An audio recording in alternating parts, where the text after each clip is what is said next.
ఉత్తరప్రదేశ్ ఎన్నికల రిజల్ట్స్ కి సంబంధించి అఖిలేష్ యాదవ్ మాట్లాడుతున్నారు లైవ్ లో చూద్దాం करके जानकारी करके क्या हो सकता है उस पर भी बात रखूंगा मैं।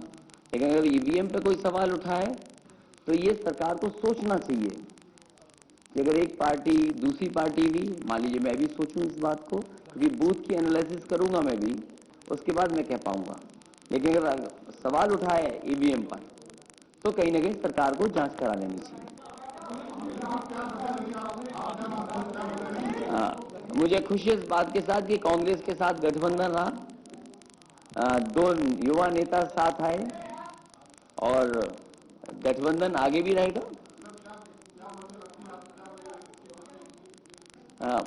मैं समझता हूं जनता इससे भी अच्छा काम चाहती है। अगर हमने एक्सप्रेसवे बनाया है, उनको आज नहीं पसंद आया एक्सप्रेसवे, वो सोचते हैं एक्सप्रेसवे से बड़ी बुलेट ट्रेन यूपी में आएगी, शायद बुलेट ट्रेन के लिए वोट दिया हो।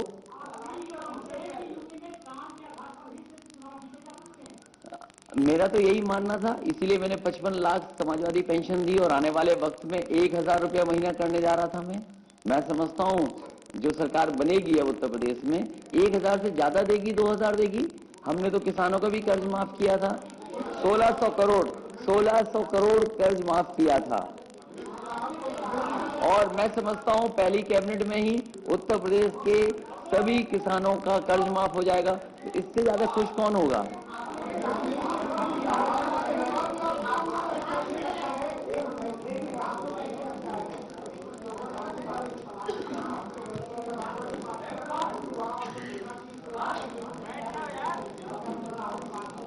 मैं उन बातों में नहीं जाना चाहता।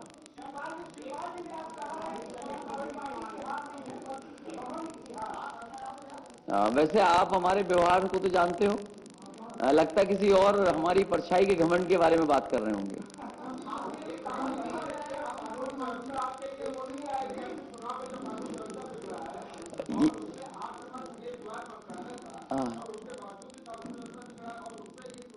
मैंने आपसे भी कहा था और मैंने आपसे भी कहा था, प्रेस से कहा था, पूरे देश के सामने, देश की जब मीडिया आई तो सभी मैंने कहा था कि लूट में, डकैती में कम से कम बीजेपी को बताना चाहिए कौन सा प्रदेश सबसे आगे है।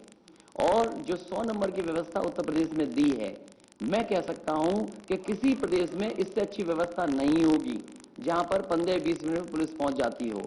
उन्होंने क्या सहयोग किया था? कभी कभी लोकतंत्र में समझाने से वोट नहीं मिलता है, बहकाने से वोट मिलता है। इसलिए मैं समझता हूं पहली कैबिनेट के फैसले के इंतजार करिए कि किसानों के सभी कर्जे माफ हो जाएंगे।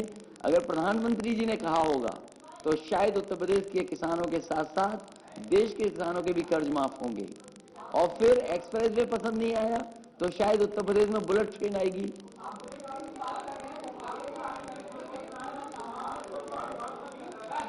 अरे कमाल खान जी को पूछ लेने तो कुछ।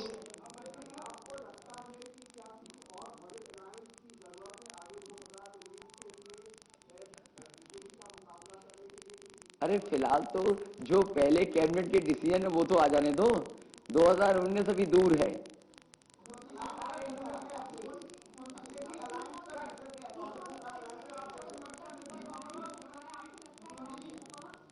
मुझे ये लगता है, मैंने कई बार कहा और इसी हॉल की बात मैं बता सकता हूं आपको।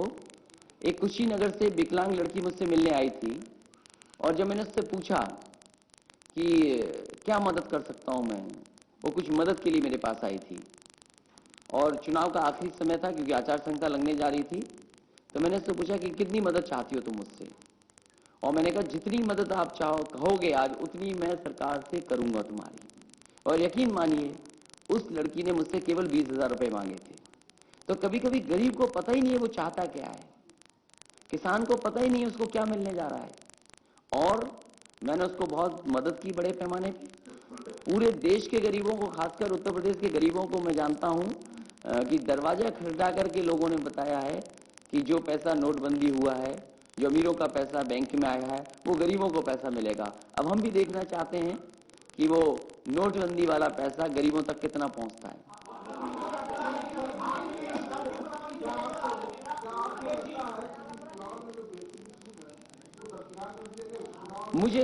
मैं ये कह सकता हूं पूरे चुनाव में मुझे नहीं लगा, और पूरा चुनाव मैंने आंख से देखा है। इतने जिलों में गया, इतनी विधानसभाओं में गया, आज तो आपके पास भी रिकॉर्डिंग होगी, तस्वीर हमारे पास भी है। अगर कोई पार्टी एक जिले में एक मीटिंग करता था तो मैं जिले में 5, 4, 3 मीटिंगें करता था। आबादी के हिसाब से जो लोग आते थे, संख्या के बल से, मैं समझता हूँ सभा में बड़ी संख्या में लोग आए।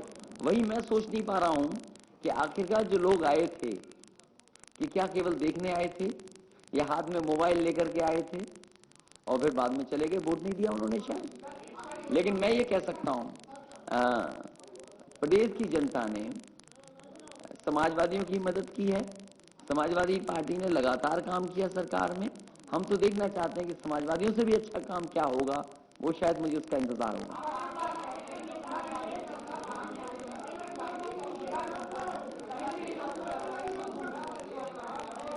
गुमरानी का मैंने बहकाना,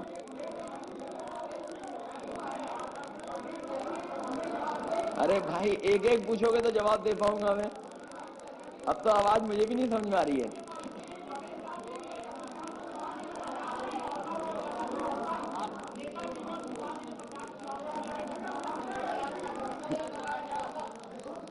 पूछिए हरी शर्ट।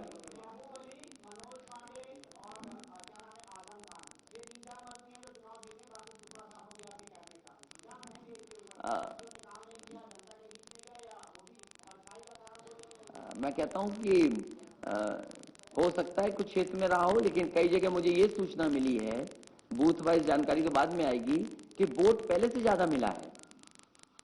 वोट पहले से ज्यादा मिला है, लेकिन उसके बावजूद भी वो हार गए कुछ लोग।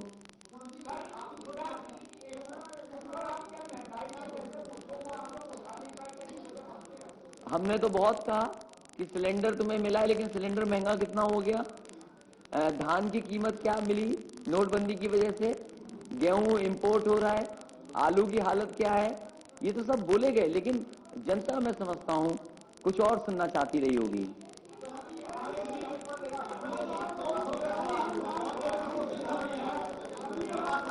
अरे रुक जाओ, पीछे पूछ रहा है कोई, रुक जाओ, आगे वाले रुक जाओ, पीछे कोई पूछ रहा है। मैं तो कहूंगा आपसे बात खत्म हो तो मैं राजभवन जाऊं।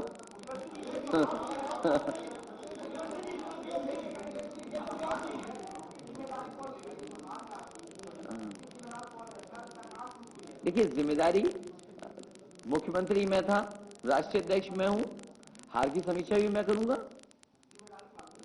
हार की समीक्षा करने के बाद भी जिम्मेदारी लूंगा ना। कोई बिना समीक्षा किए मैं क्या जिम्मेदारी ले लूं।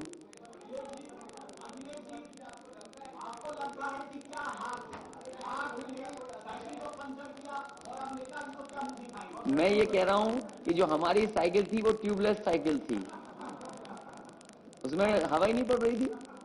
ये देखो, ट्यूबलेस साइकिल थी हमारे साथ, और अभी रहेगी साइकिल।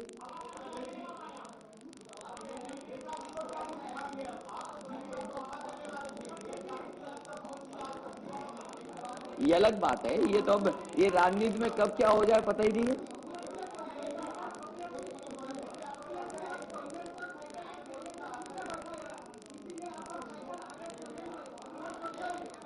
ये कांग्रेस हमारे साथ थी, तुम्हें पता ही नहीं है, 2 सीट वाली भी साइकिल आती है।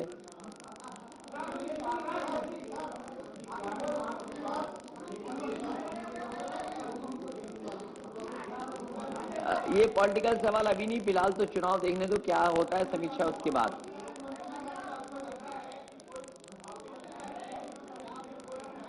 अरे थोड़ा तेज बोलोगे तो आवाज आएगी।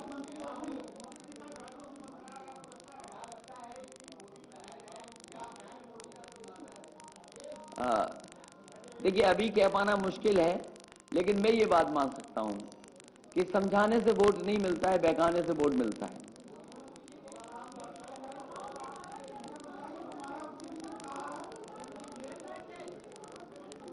काम तो बोलेगा, जब तक कोई हमसे अच्छा नहीं करेगा तब तो काम बोलेगा।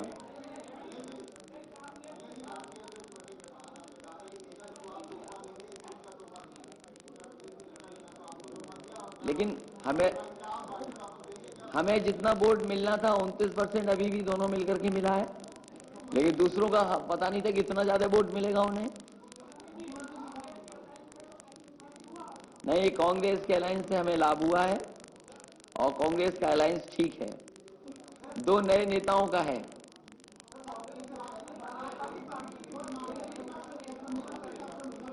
ये अभी कह पाना मुश्किल है, विधायक की बैठक हो जाने दो।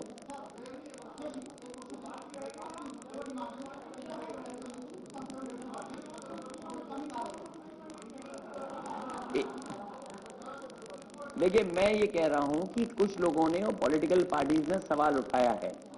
सवाल अगर उठाया है, मैं भी समीक्षा करूंगा। अगर किसी पॉलिटिकल